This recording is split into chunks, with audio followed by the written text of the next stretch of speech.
beautiful visioning boards is very, very special to me. And I'm going to share the why with you in a couple of minutes. So 20 years ago, I started a process whereby I retrained myself, in addition to working in healthcare, to be an executive coach. And I ended up actually writing a book about executive coaching for healthcare professionals. And now in my spare time, pro bono, and if you look on LinkedIn, you'll see that my profile is activated to be a career coach for healthcare professionals, especially. Spend a lot of beautiful time in amazing spaces, actually working with people who are at the crossroads in their careers and who want to make changes. So when Chantal mentioned to me that you were all going to be constructing visioning boards this afternoon, I wanted to share a story with you that I had the pleasure of being part of 20 years ago. So as I was doing this training and learning how to be a coach, visioning boards were very much part of that training.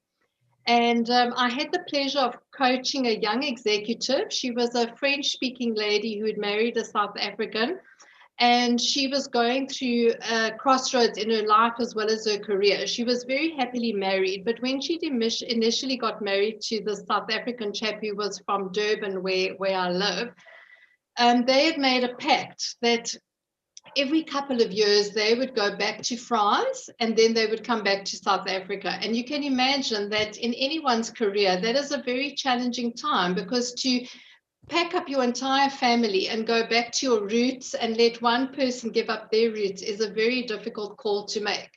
And she was really battling with this conundrum. So during the process of our coaching interaction, I suggested to her that she created a visioning board. And how we were taught to create visioning boards 20 years ago was to use a set of magazines. So we would encourage the person to go out and buy a copy of The Economist, a copy of Vogue, a copy of Garden and Home, a copy of the You magazine, and so on. And then they would cut pictures out. And the physical activity of cutting the pictures out was in itself a very tangible way to actually create your visioning board. Now, of course, we've got all sorts of electronic media and access to far more visual material, which you can obviously use. I see Chantal has let you do a physical drawing and a very creative process this afternoon. But nowadays you can use different methods and you can really become very creative with it. But in any event, this young French lady created this vision board out of magazine pieces. She didn't show me what it looked like, because I wanted to keep it special to her in the process. But she asked her husband to go out to dinner. And she took the board from under the table and she showed him this board. And her dream was to go back to Marseille. And he was so emotionally touched by what she had created that within 6 months they'd moved back to Marseille. And today she is the vice president of Airbus helicopters.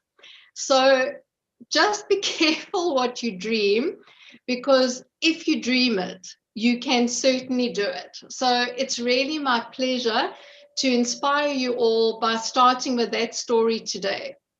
And I must just tell you on a personal note as well, when I was 2.5 years old, my mother, who just turned 90 during lockdown, shared with me the power of visioning. And visioning has inspired me throughout my life to achieve my dreams. From being a graduate at UCT 40 years ago to as recently as 2009, standing on the stage, receiving my doctorate from UNISA, walking in the footsteps of my ancestors who were all teachers and academics, and then also to living my passion, which is healthcare. So never underestimate the power of a dream. And as you know, I titled this afternoon's conversation, Leading by the Power of Visualization. And often people say to me, but I'm not a leader. I'm a junior, I'm a supervisor. And then I say to them, do you have a family? Do you have people in your life who take courage from your example.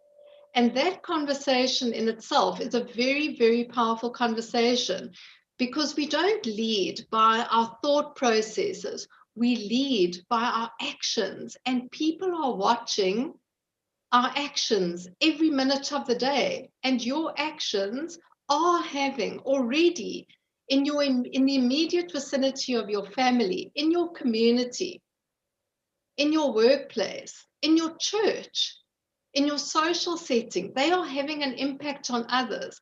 And you could completely unawarely be influencing the life of someone younger or even a peer without knowing, which brings me back to the importance of, as a leader, obviously having a very grounded set of values and a very strong belief system. And all the leaders who go on to make positive impact in the lives of others stand by very solid value systems.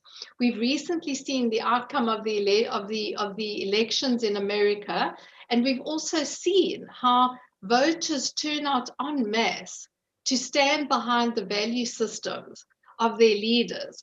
And I urge all of you to have a look at the interview that Oprah Winfrey conducted with Joe Biden a couple of years ago when he decided not to run for president, because he shares in that video how his values of being true to the American people in the wake of the death from brain cancer of his eldest son had caused him to step away from the presidential race.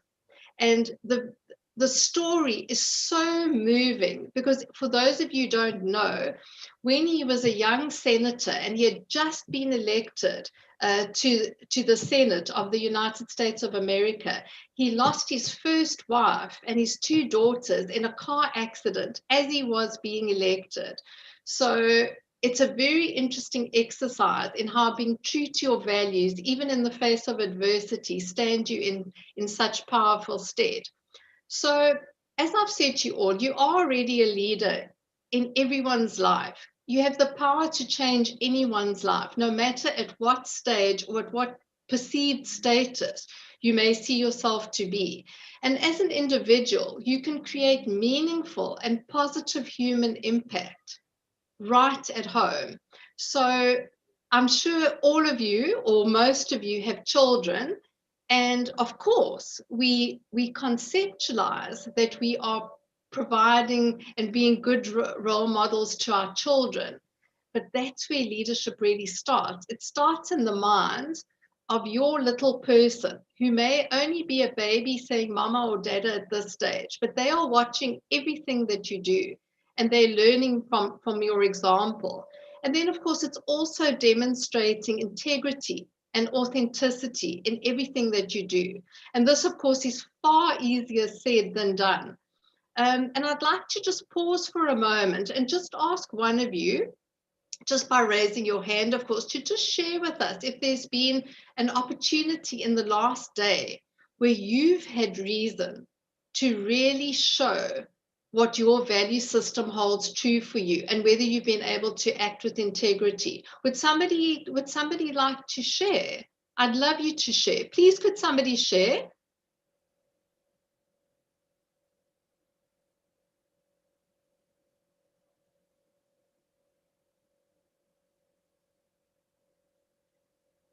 I'm sure I saw Lebogang on this call. Is there Lebogang on the call? Yeah, absolutely, Augusta. Yes, Let me just I'm find here. Yeah, Lebogang, please share with us. Mercy also put up her hand. Oh, wonderful, Mercy. That's wonderful. I'm so sorry, I can't see the hands, but I would love it. Okay, so Lebogang and then Mercy, please share with us. Mercy, please save the day. I can't think of anything immediately.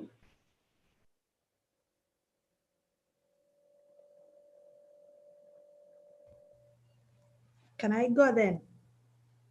Yes, please. Okay.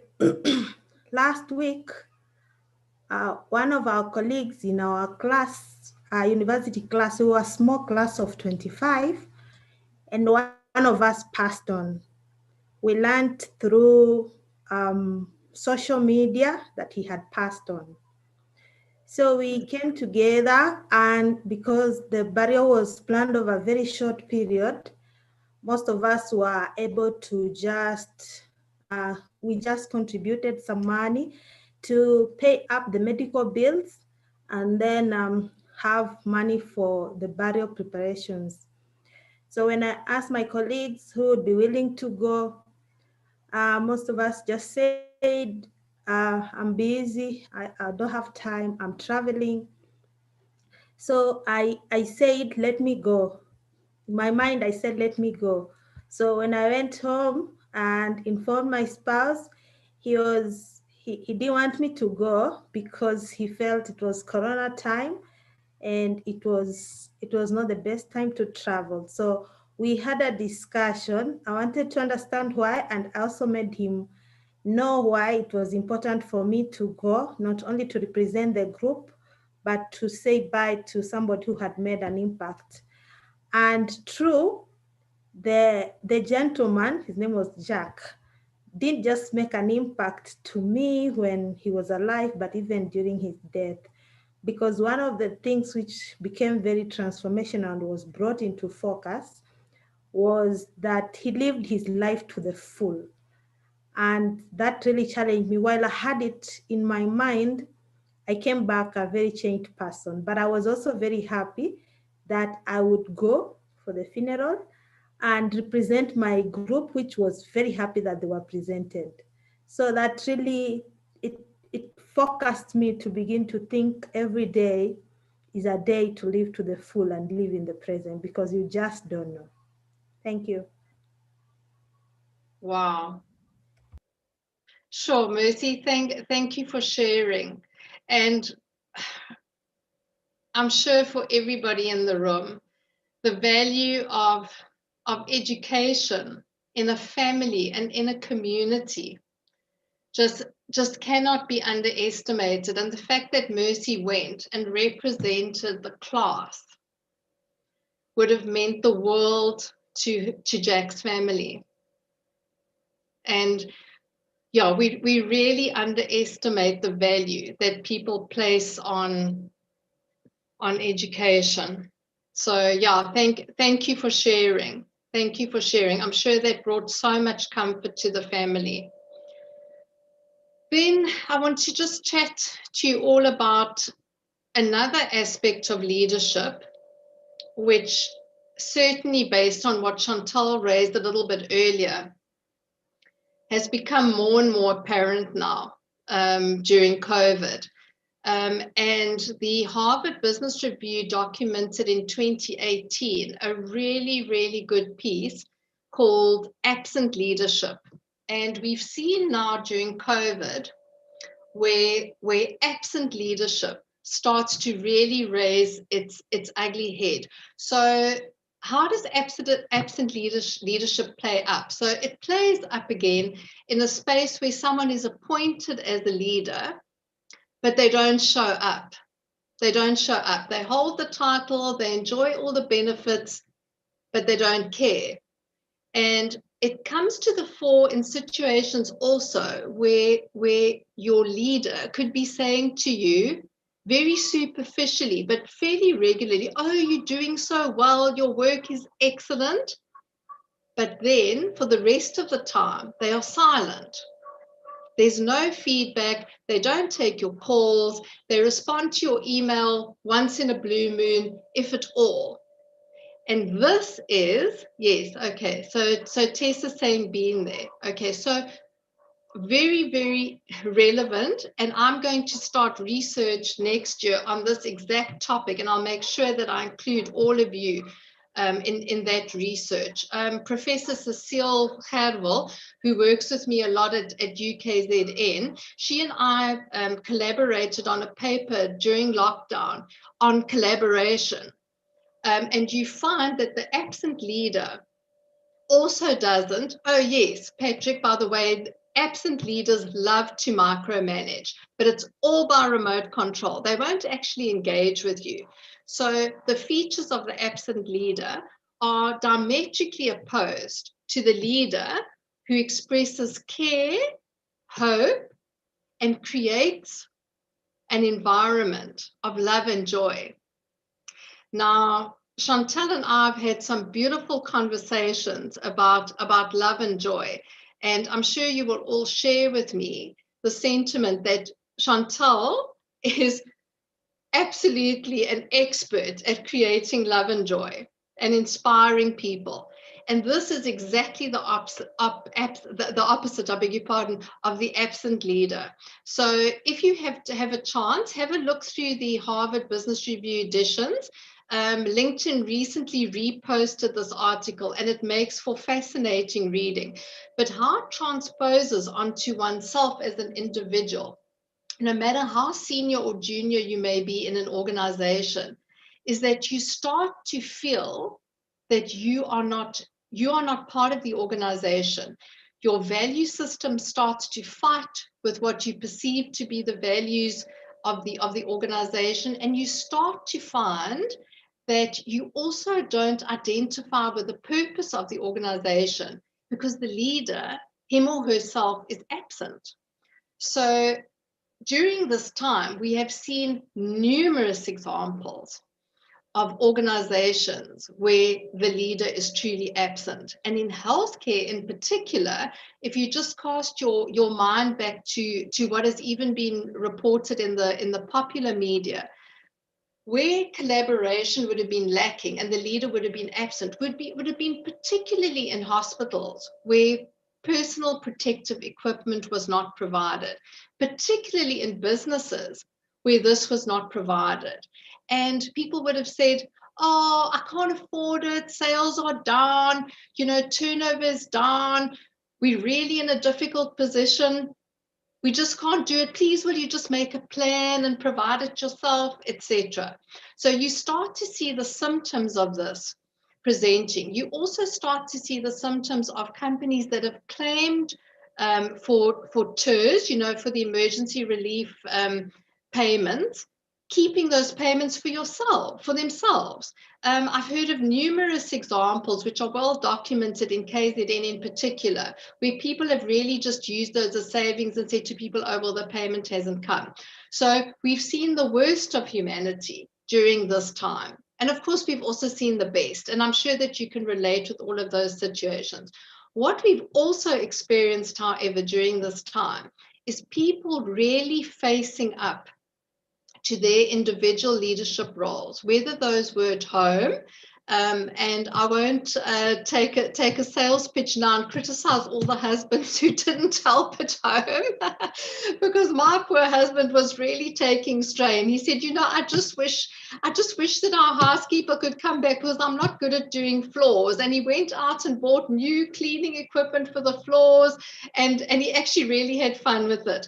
But lots of us realized where our roles were and weren't lacking. And we also came to some incredible conclusions about where we wanted to be in our lives and in our careers. And the fact that Chantal has taken you through a visioning exercise could not be more timeless, because I don't think that there's a single person on earth today who hasn't actually done a visioning exercise, if not perhaps by using the same process that you've all used today. But everybody has sat back and said to themselves, am I really where I want to be? And a lot of us have said no. I've had a lot of conversations across the LinkedIn platform with people who have realized that they are at a crossroads in their careers, and what they are doing in the same vein as visioning is they are starting to gather advertisements, either whether these advertisements are online or in the published media space. And they're saying to themselves, what is my skill set really at this time? Am I optimizing my skill set? Am I making use of all my talents? Do I still find purpose and meaning in my work? And those conversations are becoming visioning exercises in themselves. And people are sitting back, fortunately working from home. They have the time to take a little bit of time out instead of traveling long distances. And they're using that time to assess where they would like to be when the economy picks up and where jobs more relevant or careers more relevant to their purpose become available. So the true measure of leadership is really influence. I've said a lot of good things about about value systems, about creating joy, but leadership at home and leadership in a workplace, in an organization, in a community, in a country is about how you can influence the power of good. So take a couple of minutes to just think about where you should be influencing your own life to create more joy. Chantal, can we just count down 2 minutes? Thank you. Absolutely.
Thanks so much, Johan.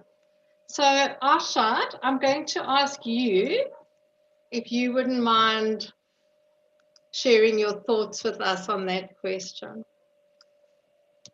Thank you, with pleasure. Just something that really struck out to me immediately was the idea that we could influence ourselves. From what I kind of took that back from what you said, and yeah, I think start from the heart, start influencing yourself. And for me, what that looks like is I think on the social platform there's a lot of toxic behaviors. You see it in online gamings or on social media. Even in our community, I think for me to start influencing that by not tolerating people who are toxic and saying, listen, you can't behave like this in this, and sort of standing up. I think that for me is how I can become a positive influence. I think there's a danger that we could also become a negative influence if we don't have a self-awareness of what we're doing and what we stand for. I think this ties in really well with the vision board activity that we did. Yeah, so thank you. Oh, that's lovely. Thank you for sharing. Liesl, I'd like to... have you... Claire's got her hand up. Yeah. Oh, wow. Great. Claire, go.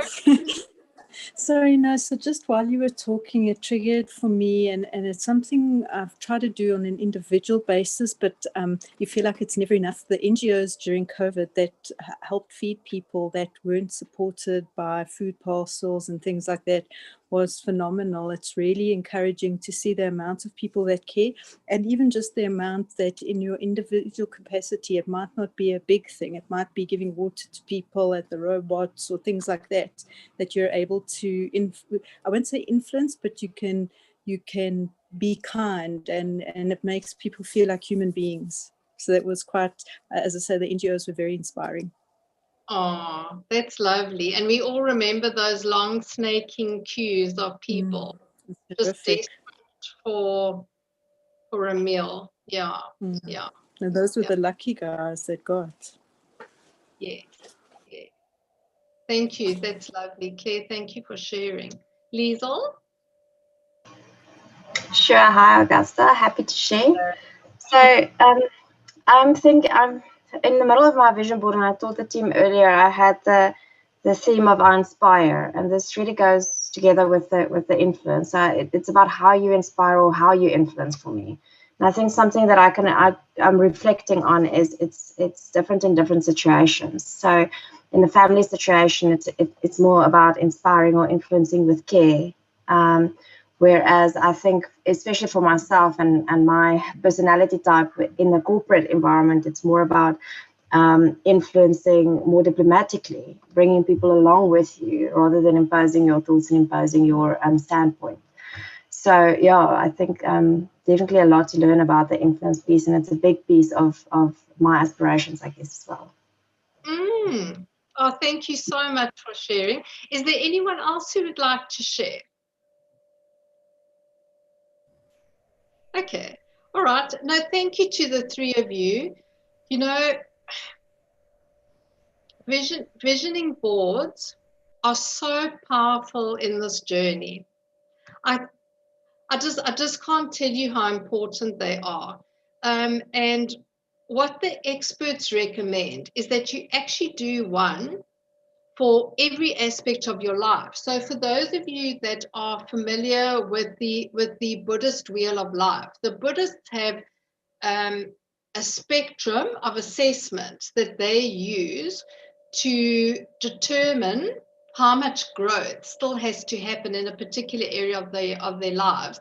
And I'll try and scratch in my old brain now and just quickly share it with you conceptually. So what the wheel of life typically looks at is at your education. Are you happy with your level of education, or are you happy with your skill set? Because sometimes education is not as relevant as having a particular skill set. Are you happy with the way that you relate to money? And we can, of course, talk about that for many days, because a lot of people have a very dysfunctional relationship with money. So money is another aspect of the wheel of life. Relationships, not your intimate ones, but your friendships are also an aspect of the wheel of life. Your intimate relationship is another aspect of the wheel of life. Your work is another aspect of the wheel of life. Your hobbies are another aspect, and your spiritual practice is another aspect. So initially, when you start looking at a visioning board exercise and you want to really put it close to home, you can use those categories of the wheel of life and just score yourself on a 1 to 10. Obviously, 1 being needs work and 10 being I'm really happy with this. And then you can start to even build out your visioning board from those particular areas. So if you want to really make a valuable exercise of what you've done today, you also attach words and thoughts and phrases, which I think everybody has done in some measure today. And then you even conceptualize around those. And people recommend that you frame these, and you've all done beautiful works of art today. So it really might be worth, if you don't feel like framing it, I mean, sticking it on a notice board. Yes, people do still use notice boards in these day and ages. Sticking it on your notice board where it's visible to you.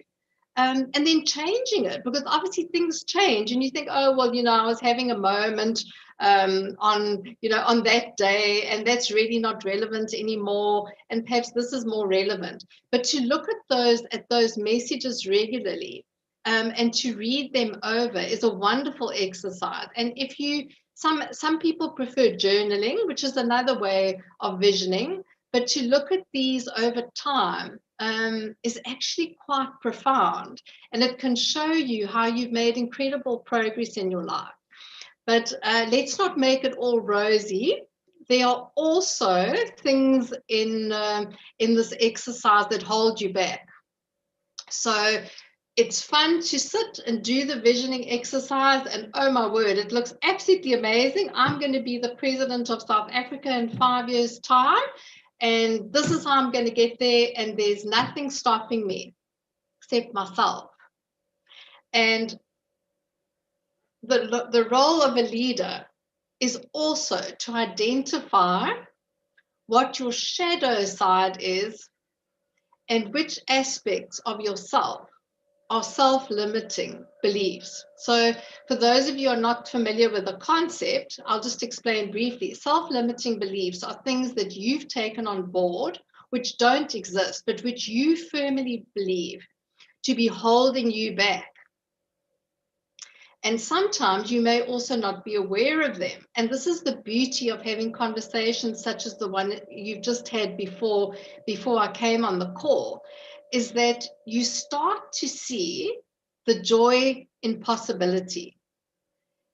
And then tomorrow, if you look at the visioning board, you might think, oh, I was a little bit hopeful putting that down. But in actual fact, what you're dealing with is a self-limiting belief. It's something that's holding you back, that is artificial, but to you, it's something real. And once you start exploring those, you will see that the sky becomes the limit. In the world of work, in many communities, women believe that they can't achieve what men can achieve.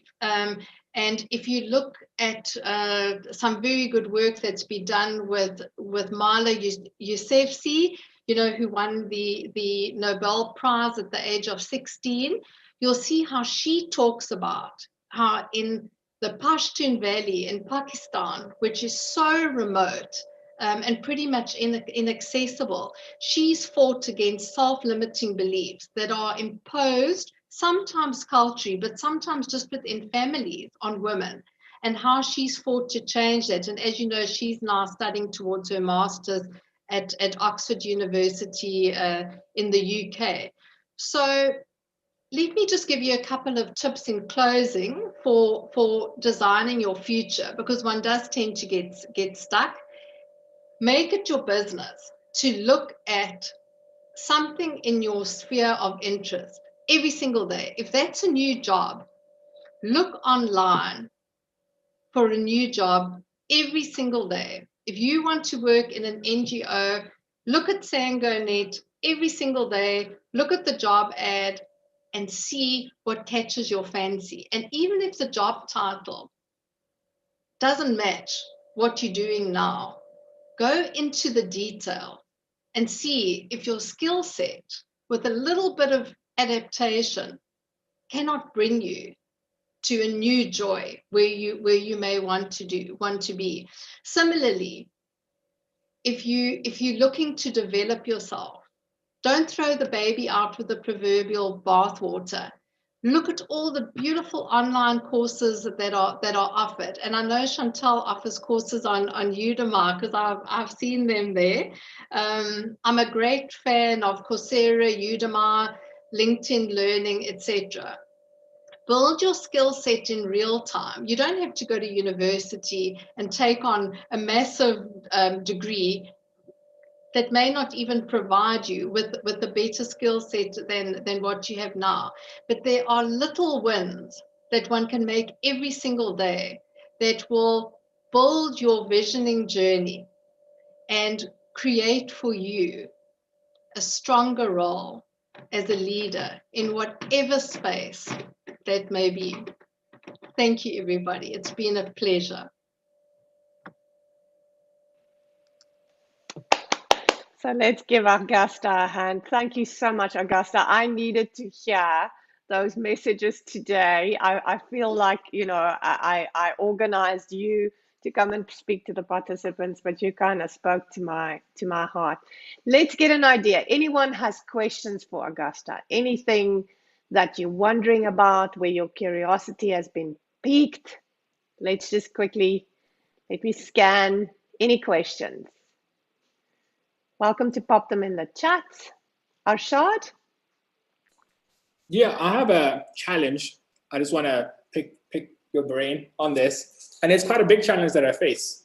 Obviously, being younger than most people that I have to work with, you know, CEOs and directors and all these other people, I often find myself in boardrooms with people who have like serious ethical, moral differences. Like they see racism as okay. They see maybe even theft or stealing from their customers as okay. And I'm like, okay, dude, you know what? It's not okay, firstly, but my challenge is that is it a limiting belief to think that we can't change people? Because it gets to a point where you have to sort of find new clients because you just really, I feel like it's difficult to change those really difficult core values of other people. And is it possible to have such a great of an influence that you can now impact that person and kind of alter their moral compass? So Ashad, that's a hard hitter. You know, I'm really grateful that I'm 56 years old. Well, not today, I was this year, and that I'm able to speak from experience and say to you, yes. Okay, so I'm a small person. I've always been a small person, and I can tell you that it's a great liability because people think that when you're small, even though you've got a big mouth, and you can see I'm not scared to express myself, but that you can't have an influence. And because I've always been true to my value system, I can tell you that with my hand on my heart, I have influenced every single human being who's come into contact with me. And some days, I must tell you, I have come home and howled my eyes out because the pressure was unbelievable. But the pressure of not doing the right thing was far worse. And I'm really, really energized by what you've just said, because the fact that you know that it's not right and that it can't be perpetuated will stand you in the best stead. And don't ever let yourself down. Some days it's going to be really, really like hell. But if you don't stand by what you believe in, it's going to be worse.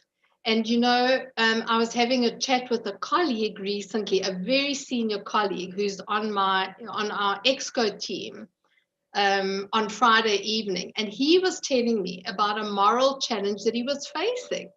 And I said, have you got to this age to now lose your way? Just grow a pair and have the conversation. You know, and I mean, as you can see, I'm also very frank. I'm a very happy person, but I've been very frank my entire life, and it stood me in good stead. And I've had all the discrimination that women face. I've either been English speaking in an Afrikaans environment, or too small in a male environment, or too young in a senior management role. I've been through it all, and it's taken a lot of courage, but I've done it. And now, with the benefit of age, and sometimes a bit of senility, I have great fun, because all they can say is, look at that, there goes the old bat again. So I should just keep going. Don't give up. You're welcome. I don't back down ever. I usually just, if they don't change their ways, I don't back down. Thank you. Love it. Love it.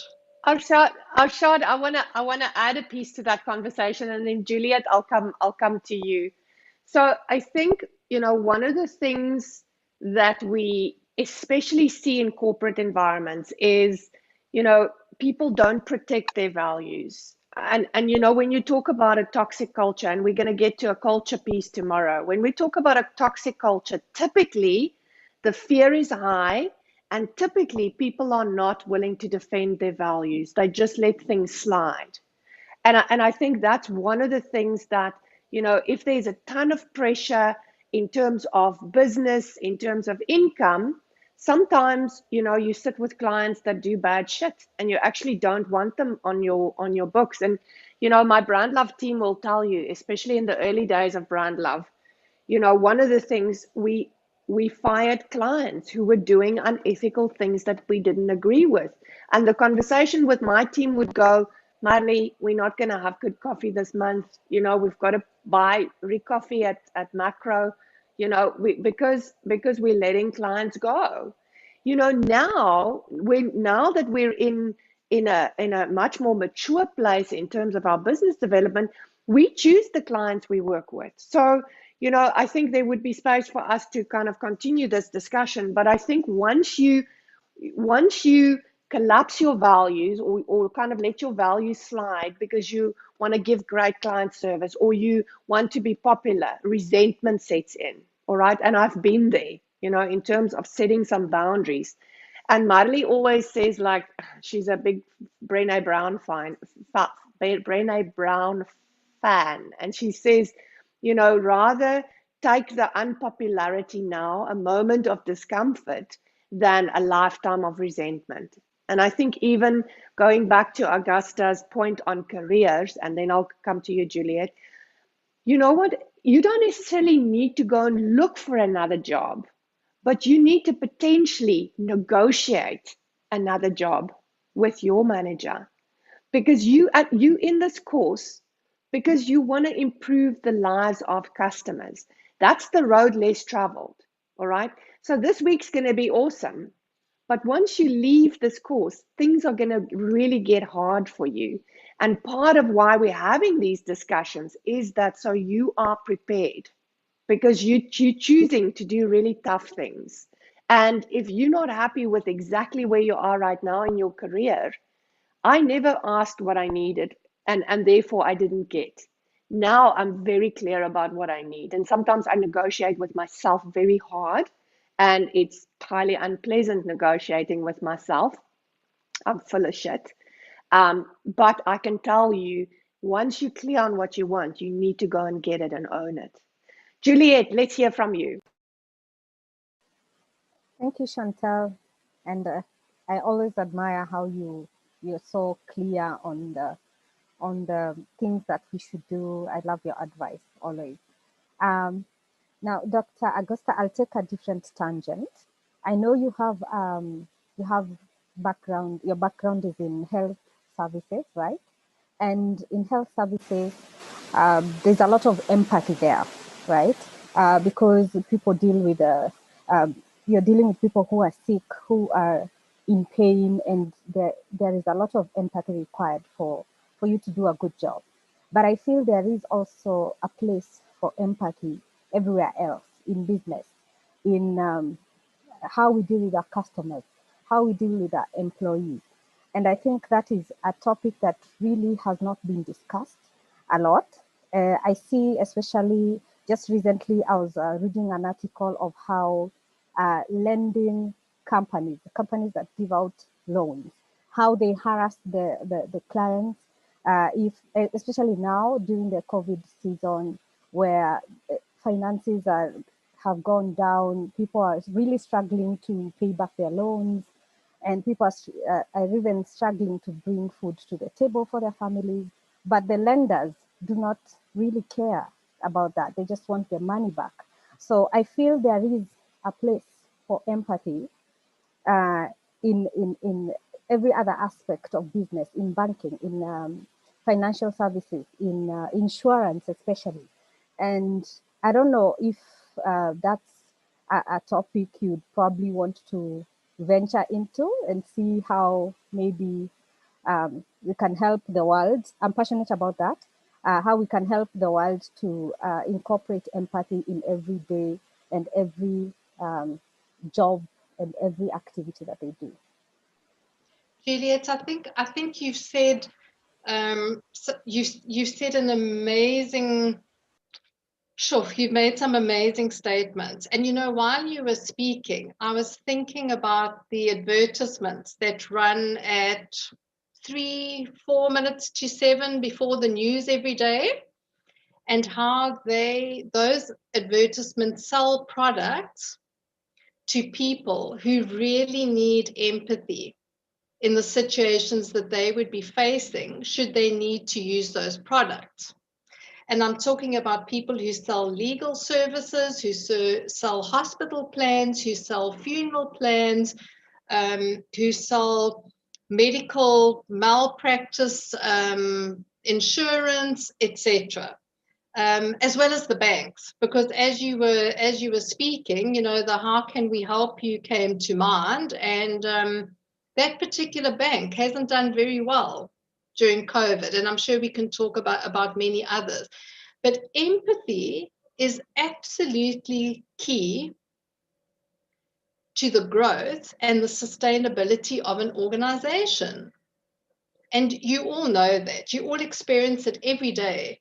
If you come to work and there is no empathy, there is no joy, there is no care or concern, it's meaningless, and the organization has no purpose. So any organization that has gone through an exercise to determine their mission, their vision, their purpose, and then lives to the contrary is not worth the paper that it's been written on. Isn't that so? So it goes very much back again to authenticity. If you're not authentic as a leader, you aren't a leader. If you don't create joy and meaning and purpose for the organization and the people who are that organization, you aren't a leader. And if anybody is standing in that position today, you know what you have to do next. I've got Augusta, I've got Rosalind that wants to contribute, and then after her, Marilise. Lovely. Thank you so much, Dr. Augusta. Very insightful. Thank you so much. My question takes us back to the beginning of this conversation where we talk about visioning, vision boards, and all of that. And I wanted to ask perhaps for some practical tips around managing transitions. So currently, we're quite a few from NCBA. We are in major transition. We've just come out of a merger, and anyone who's been through a merger knows that it's very difficult in terms of the kind of transition and managing that change process. I also wanted to sort of suggest that what if this is then coupled with your own transition, where perhaps you're asking yourself, and I think even with COVID, asking yourself very difficult questions that you may not have the answers to at the moment. So how does one manage and navigate transitions effectively so that you don't run ahead of yourself, you don't get impatient and take the wrong turn? It's a topic I'm very interested on, just the whole idea of managing transitions and helping people manage these transitions and being uncomfortable or being comfortable without even having the answers, but knowing, just hanging on to that belief that the tapestry will form.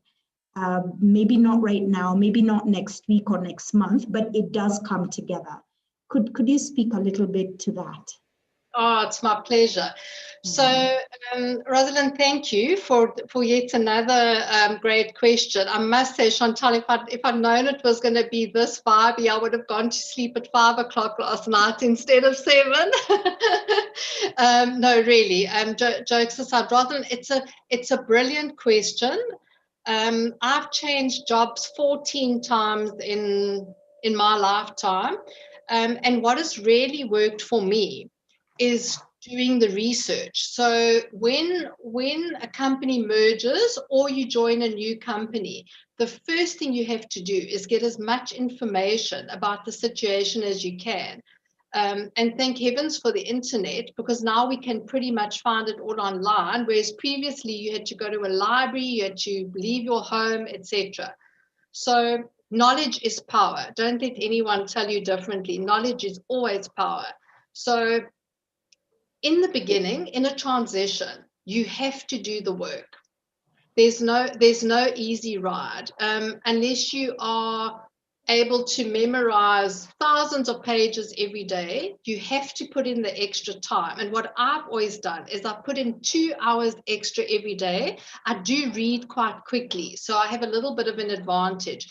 But you need to set yourself a target. You need to put, for example, Google Alerts on your phone.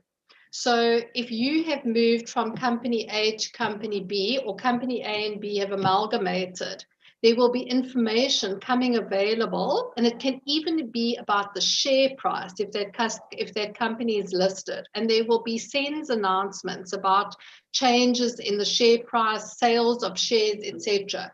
All of that, as you so beautifully described it, all of that information creates a tapestry. And it is our responsibility, seeing as we've placed ourselves in that position, or if we're changing jobs, we're about to place ourselves in that position, to secure all that information. And it doesn't come from any better and more reliable source than reading about it. So what you can also do, which I have quite fun with doing, is you can type in the name of the concept or the company, and you type in complaints afterwards. And I'm sure most of you in the customer service space will find that quite amusing, but you will not believe how much information you get from typing Tiger Brands complaints. And you can also track what kind of an organization this place was before, what it is at the moment, and then you can start to chart where this thing is going. Very similarly, if you are having anxiety around adapting to work with a manager who's 10 years younger than me, or just say, let's say half my age, or whatever the case may be, there is a wealth of knowledge on the internet to support you. And I mean, you can even type in the most private thought like, I'm anxious about what to wear, and you will get advice. It's actually quite incredible what you can get, and we all have access to that resource. So, of course, it's also important, once you have the information, to start chopping it up into bite-sized pieces. Because, of course, if you're going to read somebody's, annual integrated report, which is normally about 150 to 200 pages, you're going to be pretty overwhelmed. But to also just pace yourself. And I always say, start with the information that appeals to you the most, and then set a target for the more boring information that appeals to you the least. So if market share is what you love, hunt for that in the information provided to you in the context that you've been searching for it. So on a professional level, there's lots of information available, but you've got to do the work. Mm-hmm. I would be very hesitant, and I always have been very hesitant, even though I've got a very big mouth, as you can see. I would be very hesitant to talk to other people in the company, especially at the time of a merger, in the first 3 to 6 months, for the simple reason that everybody is facing the same level of anxiety that you are. The only difference is that the introverts won't be talking about it, and the extroverts will be. And you will get a lot of false news by talking to people who haven't fully processed the context and the consequences of what has really happened. So, yeah, my best advice, do the work, but try and be an observer in the conversations that take place around you. And people will make a lot of sweeping statements during a process of change. I would also say, Rosalind, that I would find someone who I could trust. So it could even be a friend who's working in the same industry, or even someone that you really relate well with. Perhaps someone that you look up to as a mentor, and then to bounce off your anxiety or your insights. If you don't have any anxiety, bounce off your insights with this person and just say, you know, do you think I'm still there, or am I losing the plot? And if it's someone that has your best interests at heart, they'll always tell you the truth. Thank you for the opportunity.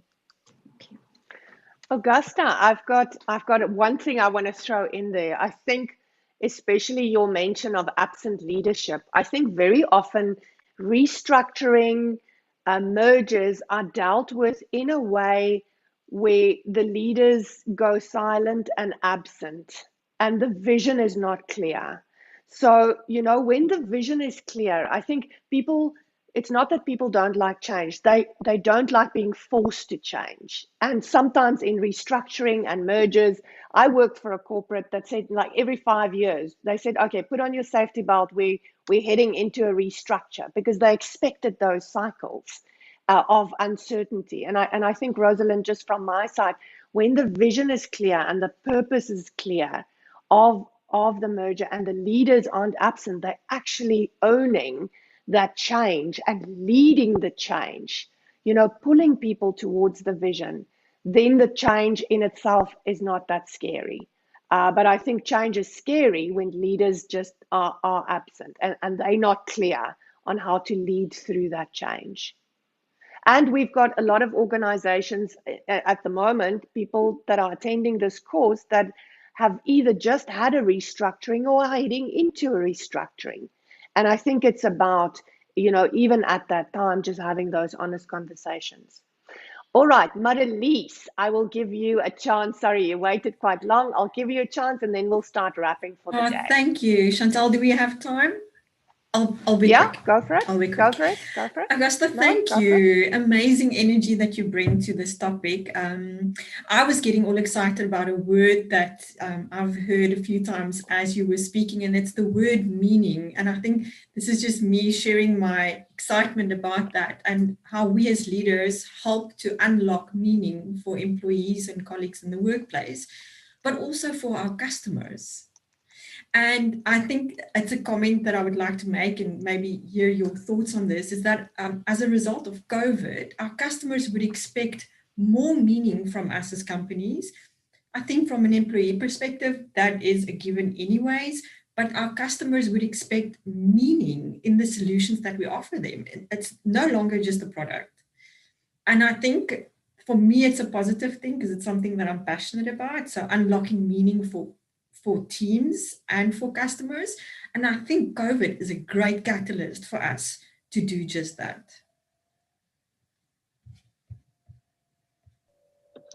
Marilisa, I mean, absolutely. And I can tell you honestly that I will not work for any company or organization. And as you know, I've worked in the public, the NGO, and the private healthcare sectors. I will not work anywhere where there isn't meaning, and where I can't give effect to what is meaningful to me. And of course, one has the odd day where, you know, you don't only think good thoughts about your organization. But if for the most part, you are able to find meaning in your work and how your work impacts others, you take it home, and then you bring meaning at home. And then those people are comforted and happy, and they go and give meaning to others. So I relate so well to what you've just said. And we're seeing more and more, and I think it's a wonderful development in society. We're seeing more and more how people refuse to buy products that don't provide meaning or provide a message that doesn't bring joy and doesn't speak for care and concern. Yeah.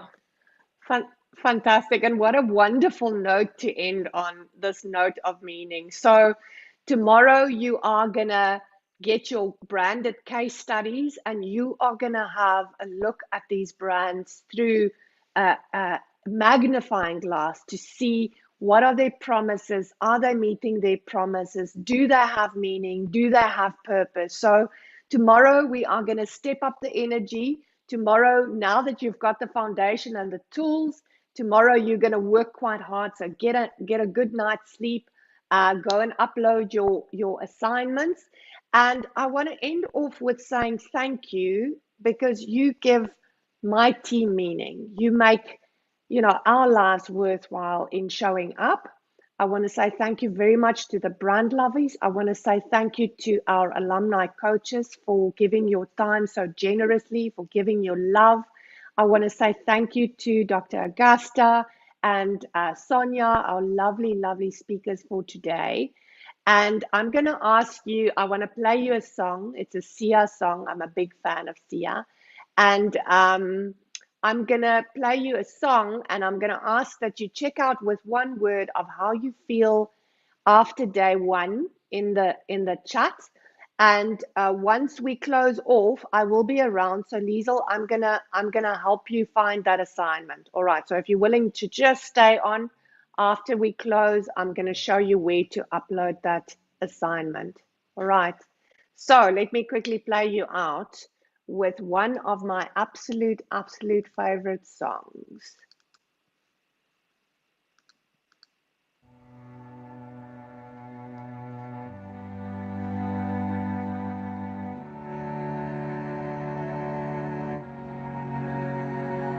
World, I want to leave you better. I want my life to matter. I am afraid I have no purpose here. I watch the news on TV, abandon myself daily. I am afraid to let you see the real me. When it falls, pouring on me, the rain it falls, when it falls, sowing the seeds of love and hope, love and love. We don't have to stay stuck in the weeds. Am I the courage to change? Am I the courage to change? Am I the courage to change today? Am I the courage to change? Am I the courage to change? Am I the courage to change today? You're not alone in all this. You're not alone, I promise. Standing together, we can do anything. You're not alone in all this. You're not alone, I promise. Standing together, we can do anything.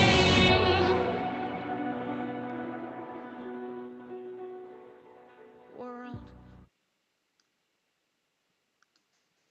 So I hope that you see after today, we've started creating a sense of community. And you know what? We all need to change right now, and we're not alone. So whatever fears you arrived with this morning, I'm seeing you are keen. I'm seeing you are eager. I'm seeing we're shedding some of that inner critic. I call it the itty bitty shitty committee that's inside of me that sabotages me the whole time. So I've put my itty bitty shitty committee outside for this whole week. And yeah, we're ready to change. All right, so fantastic. Thank you for all of the feedback. So what I'm going to do now, I just want to quickly